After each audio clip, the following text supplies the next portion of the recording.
অনুপ্রবেশকারী চিহ্নিত করে দ্রুত স্পেশাল টাস্ক ফোর্স গঠন করতে হবে, নইলে সংগ্রাম চলছে চলবে, নইলে আন্দোলন চলছে চলবে, নইলে আগুন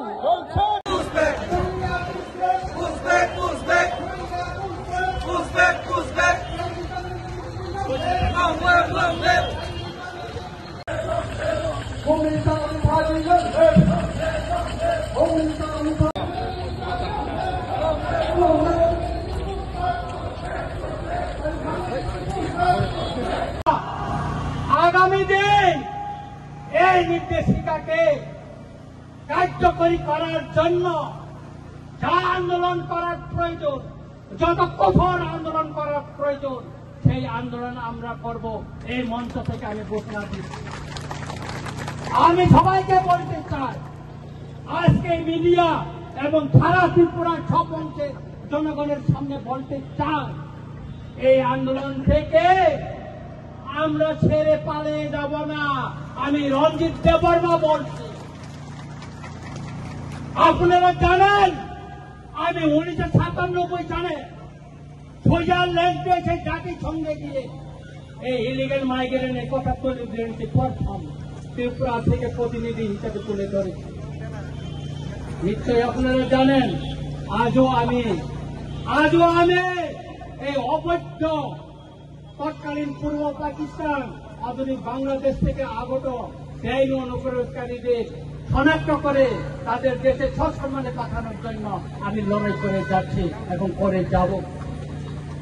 ঠাকুরা বকুরা আং ও কক্সানানি শিকাং তিনি চিনি ও পান্ডাব চিনি বরংগানাং মহানন্দ বাবু তিনি রণনী তৈথাং তারও ভাই মানজাপैका চিনি কাউন্সিলর ত্রিপুরা হদালি বরংগানাং ধীরেন্দ্র ত্রিপুরাनो खबै गोबां हदानि चिनि अकारानो आइजोपैका गोबां चिनि सुबिन सुफाइनि बरफ फाइका गोबां चिनि एनजिसनि बरफ फाइका गोबां बरफ যারা রাজনৈতিক পতাকা তলাও ফাইনালি নাইয়া তিনি আর পতাকা ধরে কোন রাজনৈতিক দলের পতাকা নেই। আজকে আমাদের এই আজকে সমাবেশে কোন রাজনৈতিক দলের পতাকা নেই, শুধু জাতীয় পতাকা নিয়ে আমরা আন্দোলন। কারণ আমাদের এই ইস্যুটা হচ্ছে জাতীয় ইস্যু।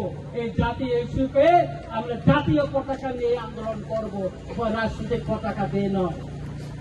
আমাদের মহারাজা বলেছিল পয়লা জাতি ওলো পাতি, সেই জন্য আমাদের জাতিকে আজ রক্ষা করতে হবে পয়লা, তারপর পাতি। সেই জন্য আজকে পতাকা ছেড়ে দিয়েছে, পার্টির পতাকা ছেড়ে আজকে আমরা জাতীয় পতাকা নিয়ে লড়াইয়ের মাঠে নামছি। অনেকে হয়তো প্রশ্ন করতে পারে রঞ্জিত দেববর্মা ত্রিপুরা মঠার এমএলএ উনি কিভাবে পতাকার বাইরে ত্রিপুরা মঠার বাইরে হয়ে গেল। না, আমি আজকে এখানে ত্রিপুরা মঠার এমএলএ হিসেবে আসেনি, আমি সাধারণ জনগণ হিসাবে জনপ্রতিনিধি হিসাবে আমি এখানে এসেছি। এই লড়াই সর্ব অংশের জনগণকে নিয়ে লড়াই। এখানে বাঙালি, পাহাড়ি, মুসলিম, খ্রিস্টান, বুদ্ধিস্ট, হিন্দু সব অংশের মানুষকে নিয়ে আমাদের এই লড়াই। সেই জন্য আজকে এত লোক এখানে এসেছে। কেন এসেছে? আমাদের একটাই দাবি, একটাই, সেটা হচ্ছে যারা তৎকালীন পূর্ব পাকিস্তান অধুনা বাংলাদেশ থেকে যারা ত্রিপুরায় এসে বসবাস করছে, আমাদের অধিকার কেড়ে নিচ্ছে, আমাদের জমি কেড়ে নিচ্ছে, আমাদের ভবিষ্যৎ বংশধরদের রক্ষা করার জন্যই আজকে তাদেরকে আমরা শনাক্ত করে তাদের দেশে ফেরত পাঠানোর জন্য দাবি জানিয়েছে।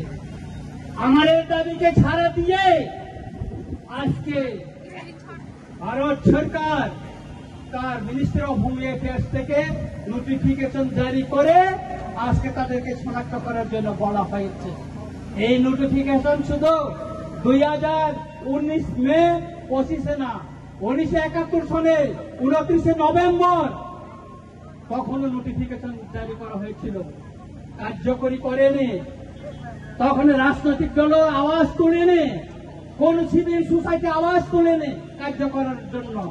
2017 বামফ্রন্ট শাসনে এই নোটিফিকেশন জারি করা হয়েছিল, কিন্তু তখন এটা লুকিয়ে রাখা হয়েছিল, কাউকে জানতে দেয়নি। তারপর 2021 এখানে বিজেপি এলএন সরকার আসার পরও 2021-এও নোটিফিকেশন জারি করা হয়েছে মিনিস্টার অফ হোম অ্যাফেয়ার্স থেকে, কিন্তু এটাকে লুকিয়ে রাখা হয়েছে। কিন্তু 2025 19 মে